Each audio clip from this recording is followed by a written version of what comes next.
flavor po nito ay hazelnut. Ang flavor naman po nitong isa ay caramel. Hazelnut. So, 0. Retain po tayo sa plus 10, minus 10. Okay? Sa'yo po siya. Okay? So, pwede flavor 0. So, ibig sabihin, kahit anong flavor 0, pakilagay natin. Sa madalang salita, parang pinalit ko lang yung kape, tapos syrup na lang, tapos ayun siya. Okay? Pero,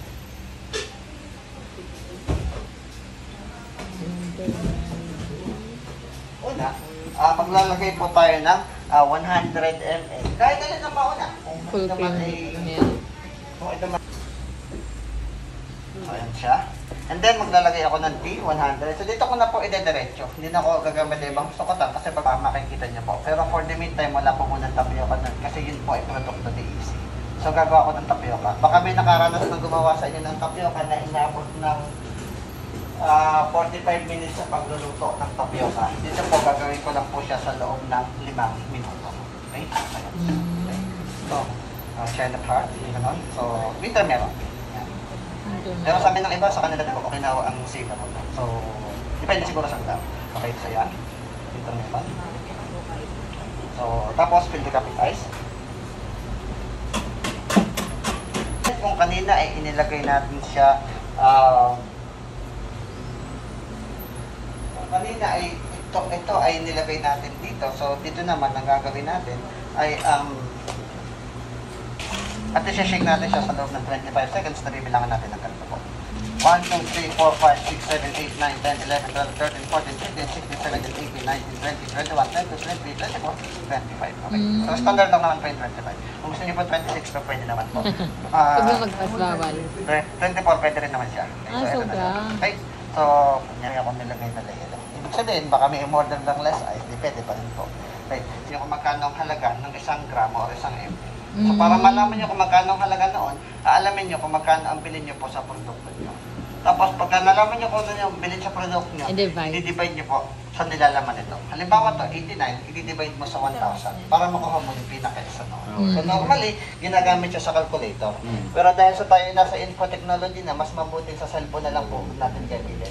At magdagdag po tayo ng ibang kinakailangan para sa posting. Okay, so actually, pakilagay lang po ang oras. So, ganito po kadami sesend ko po sa inyo at nandiyan na po lahat sa isang time. Okay, so message niyo ako and then i-reply ko po yung buong ganito po. Okay, so dito po tayo sa full cream milk. So, pwede niyo siyang panoorin. Ayan, may nanonood na po sa, may nag-aaral na po ngayon. Ayan, si Anonymous Jacqueline. Ano yun? Jacqueline. Ano naman yun? Okay, so ito po kasi naka-view. Kasi hindi ko siya pwedeng isend lang naka-editor kasi pag sinend ko siya na editor, mababago natin lahat-lahat, magkakagulo-gulo. So ang gagawin natin, magkakaroon dapat kayo ng sarili niyo pong kopya. So sinesend ko siya na naka-view. Para makagawa kayo ng sarili niyo pong kopya, pupunta lang kayo sa file. I-click niyo po yung make a copy, and then ilalagay niyo po yung sarili niyo pong file name, and then make a copy, at doon po kayo makakapag-edit. So, ibig sabihin, kahit ako, hindi ko na meron kang 0.09, tapos itatimes mo sa recipe na ginamit mo. So, ang ginamit natin dito ay, di ba, ay 100? Yes. So, ibig sabihin, meron tayong 8.9 na costing sa recipe sa gatas. So, ang magagawa ko niya ay 10. So, paano ko nakuha 10? So, yung nilalaman po nito, i-divide niyo po sa recipe na ginagamit. 1,000 divided by 100, 10. So, ibig sabihin, yung syrup natin, okay. Yung syrup natin is nagkakahalaga siya ng 352, yung winter melon. Pare-pareho naman po siya eh. So, ibig sabihin, yung 352, ibig sabihin, ito, nilalaman niya 2.5 so 2,500. So, ang ginamit natin ay 40. Okay? 40 ml. So, meron tayong 5.6 na costing. So, magagawa natin 62. Paano ko rin nakuha? 2,500 divided by 40. Ngayon, dito naman tayo sa asam tea. Okay? Sa asam tea, 280 ang cost niya. Ayun yun. Yung tea, okay, 280. And then, ang nilalaman niya is 600. At naglagay tayo ng 100, ang ilalagay, pero hindi 100 ang ilalagay natin. Ang ilalagay natin ay 2. Okay? So, bakit 2? So, ganito po yan. Okay? So, ito po yung ating black asam tea. At ito po yung itsura. 2 grams. Okay? Ito po yung itsura niya. Yan. So, pwede nyo pong ipasa po. Yan. Okay. Sa madaling salita, yan po yung itsura niya. Ibig sabihin, bago mo sa 1,000 ml na mainit na tubig o bagong kulo. So, So, ibig sabihin, nakaburo ako ng 1,000 ml na tea. Pero hindi yung buong 1,000 ang ginamit ko. Ang ginamit ko Water. ay 100 lang. So, ibig sabihin, ang magiging explanation dyan, ilang 100 ang magagawa mo sa 1,000. 1,000. So, ibig sabihin, 1,000 divided by 100, makakagawa ka ng 10. In fact, nagamit mo pa yung kaninang umaga. So, ibig sabihin, yung 20 grams na sinukat mo, hahatiin mo o i-ratio and proportion mo sa 10. Kaya 20 divided by 10, dalawa lang po. So, yun po siya. Bahala na po kayo kung magkano nyo po siya, gusto mong i-press. So, pag nagko-costing po tayo, hindi po tayo titigil sa nakuha na natin yung ating yung ating halimbawa ay dahil sa nirerentahan natin is halimbawa mga tarpaulin, mga upuan. So, ibig sabihin, naglabas ka ng pera doon. So, i-budget din natin yan. Halimbawa, 20,000 ang magagastos mo. So, ibig sabihin, kailangan mong bawiin mo to. Para mabawi mo to, mas maganda, mabawi mo to ng buwan-buwan. Kung magiginawa mo lang siyang hulog-hulugan, hinati mo lang siya sa loob ng 12 buwan. Magtatago ka lang na 1,167 para maabot mo to sa loob ng isang taon para mabawi mo to ng 20,000. Okay, so ayan siya. Ngayon, dahil po sa ating data na nakalagay dito, kailangan mong bumenta ng 14 cups per day. A day. Okay, at ang pinaka-50 noon, yun po yung pinakatubo nyo. Posible nyo maging tanong, magkano naman, nakikitain ko sa loob ng isang buwan. So, ang tanong na magkano, ganyan yung gusto. Normal to sa mga salesman, sa mga nag-aahente. So, binibigyan sila ng quota. So, ibig sabihin, maglalagay tayo ng quota sa sarili natin. Gusto kong kumita. Gusto kong kumita ng 10,000 isang buwan, ilagay natin dito, 10,000. Okay. Kung ilagay ko dito Estimated. 10,000, ibig sabihin, kailangan ko makabenta ng 20 cups per day para makuha ko net, linis, yung 10,000. Okay. So, ayan siya. Take note, black and white po tayo. 20.5, 70 pesos.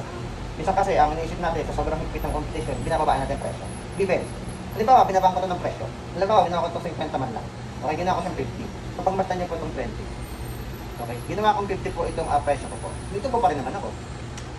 Dito po ako 29 pesos. So, kalahati pa rin. Pero, yung aking target ay kintahan 30. 32. So, kasi, hindi naman masama magbaba ng presyo. Dapat lang, alam mo na kung magkano ang target mo sa isang araw. Kasi ito naman, sinasama mo sa obligasyon mo. Ito pwede magkaiba dito kasi iba-iba tayo ng lugar dito.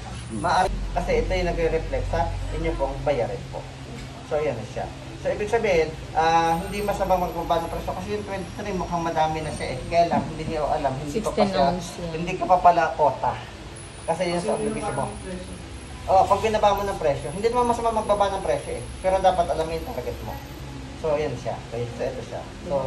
So, magiging iba ang computation niya. Kaya kung natanong po kung ang iba sa inyo ay pandagdag na sa negosyo, ganito ang mangyayari dyan. Okay. So, i-double click ko lang to. Right click ko lang to. Right click ko lang to. Duplicate. So, compute naman natin si kape. Okay. So, gawin natin ito po.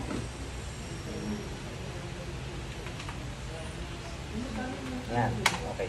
Coffee. So, gagamit din tayo ng Conaprol, pero mas madami ang gagamitin natin. Hindi na 100, 150 na lang. So, mababago ang ating costing. So, magiging 13.4 at 6 na lang ang magagawa ko. Okay? So, yan siya. So, sa syrup natin, so, ito siya. Maintain siya sa ganito, 40. Pero kung ang 40. ginamit namin ito na ganito, dahil di ba mas maunti ang ginamit dito, 35 yan. 35 lang. So, tingnan natin. So, 5.6, pakitandaan lang po ito. So, ito ay nakakahalaga ng 208. At ito ay, ang nilalaman nito ay 1,000. At ang ginamit ko lang po dito ay 35. Pero pumapatak na mas mahal siya. Kasi sa presyo nito, yun lang ang laman niya. Hindi ka naman nito, mataas man, mas marami siyang nilalaman. At saka sa recipe na ginamit niyo, doon po siya nagbabari. So, ang technique lang naman po dito, alamin yung presyo, i-divide niyo sa nilalaman nito para makuha niyo yung isa noon, ita-times niyo po sa recipe. Uso ngayon yung bisco. Wala naman po kami talagang bisco. Kasi yun po yung biscuit ay palaman talaga yun. Mamahaling palaman ito, biscuit. Napakamahal din talaga. So, hindi ho namin produkto yan. Pero kung gusto niyo maglagay ng biscuit coffee, ipapahid niyo lang sa gilid. So, ibig sabihin, 400 yata yun eh. Tapos, halimbawa, isa 500 grams, makukuha niyo competition kahit hindi namin produkto. Yan. 80. Napakamahal. So, ibig sabihin, ayan, hindi ko natatanggalin ng address. So, meron tayong 26 pesos na cost. So, 50 pesos. So, ayan na siya. Ngayon, sa renta, ay hindi na siya 1,000. Hindi naman marapat na singilin mo lahat kay milk tea. So, kay coffee. Kaya ko rin natin na kami negosyo na. Kasi kung doon din sa lugar na kayo magtatayo, ang babayaran yung renta ay 1,000, edi hati. So, ganun din na mangyayari ko dito. So, ibig sabihin ito, 4,000 for example. So, okay. Yung electricity natin, 500. Okay. Yung salary natin, isang tao lang gagawa, 4,500. Yung investment natin, isang silya naman, isang tarpaulin, ibig sabihin 10,000. Okay, so kung gusto nyo sa loob ng 12 taon, actually pwede nyo itong gawin 12 taon eh, hindi ka 20 po. Para ang tago nyo, 470 lang. Kasi nagre-reflect na yun sa target nyo. Okay, so, yan, gawin ko lang simple. So, yan, ay, hindi pa pala. So, sa portion, main gawin na po. Per month yan, boss, no? Per month, yung 15,000 per month. Per month. So, monthly po. Monthly po yung ating computation po. So, yan siya. So, ibig sabihin, per month siya. So, ibig sabihin, pero yung ating computation ng caps, Per day. Oo, per day ang ating target. Pero ang ano natin, per month. Yung mga renta, yung mga ito per month water, po. per Pero, month. kasi ganito eh, maaari kasi hindi ka halimbawa ganito. Tapusin ka muna. Ito, Yan yung post control C. Then ito po, babalik ko sa yeah. Okay, so panoorin niyo po muna itong video. So yan siya. Tapos, bibigyan ko po kayo ng ice cream. Steps on assembling parts. Number 1. Ikabit or ipasok sa discharger ang mga caps.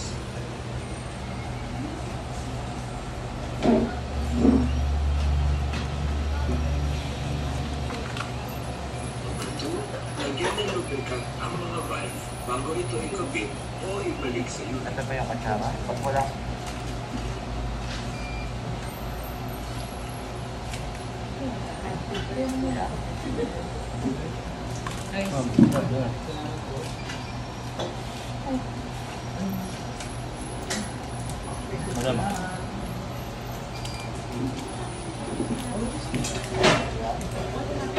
Oh, thank you. Okay. Number 3. Lagyan ang handle sa discharger at ipasok ang wheel.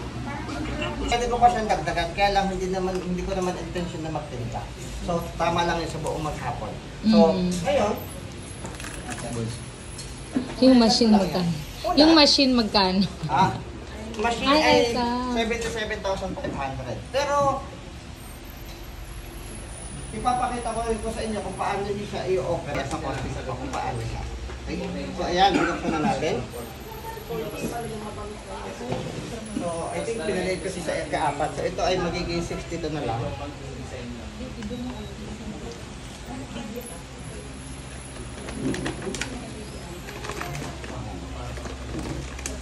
Ito siya, ganito lang siya. Ilang cups niyan?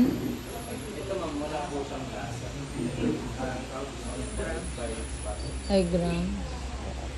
Yan, 62. Yan. 62. Ibig sabihin yan, ganyan. Pinaliit ko lang yung 500. Dapat talaga yung kalahati ng kalahati ng kalahati. Tapos ang tubig nga, ano na lang, 200. Yung tubig, pipindutin niyo po si boss. Pagkapindit niyo po ni boss, hahayaan niyo po siyang tumakbo sa loob ng 2 minuto. At pagkatakbo po sa loob ng 2 minuto, i-drain niyo na po siya. Tatanggalin niyo na po yung tubig. Kumbaga, ipa-flush niyo na siya. Okay, pagka-flush niyo ng tubig, saka niyo po ilalagay ko. So pagkalagay niyo po dito, pipindutin niyo po ulit si boss. Pero hindi po ibig sabihin nililinis niyo. Ibig sabihin, sinimislan niyo po siya. Okay. And then, pagka-misla po ng 2 minuto ulit, pipindutin niyo na.